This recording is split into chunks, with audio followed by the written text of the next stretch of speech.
কোনো খুঁত রাখতে চাইছে না রাজ্য সরকার, আর সেজন্যই এসএসসির এই যে শিক্ষক নিয়োগের পরীক্ষা তা নিয়ে রাজ্য সতর্ক। কি কি সতর্কতা অবলম্বন করা হচ্ছে জানবো। সোমরাজ রয়েছে আমার সঙ্গে। সোমরাজ, দেখো, প্রথমত প্রত্যেকটি পরীক্ষা কেন্দ্রে ডেপুটি ম্যাজিস্ট্রেট বা সেই র্যাঙ্কের পদমর্যাদার আধিকারিকরা নজরদারি করবেন। পাশাপাশি প্রত্যেকটি জেলাতে মূলত অতিরিক্ত জেলাশাসক পদমর্যাদার নেতৃত্বে পরীক্ষা ব্যবস্থা পরিচালনা হবে। নবান্নের তরফে জেলাশাসককে স্কুল সার্ভিস কমিশনের যে লিখিত পরীক্ষা আগামী 7ই সেপ্টেম্বর ও 14ই সেপ্টেম্বর তা নিয়ে নির্দেশিকা পাঠানো হয়েছে। সেখানে আরো বলা হচ্ছে যে প্রত্যেকটি পরীক্ষা কেন্দ্রে বাধ্যতামূলকভাবে রাখতে হবে সিসিটিভি।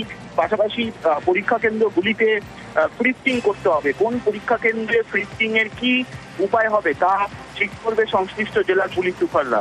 পাশাপাশি এটাও বলা হয়েছে পরীক্ষার্থীরা কোনো রকম ঘড়ি পড়তে পারবেন না। প্রত্যেকটি পরীক্ষার ঘরে ওয়াল ক্লক লাগাতে হবে যাতে পরীক্ষার্থীরা নজরে রাখতে পারে পরীক্ষার সময়।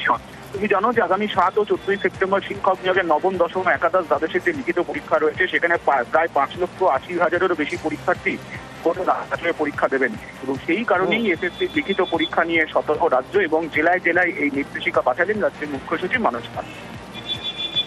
ধন্যবাদ।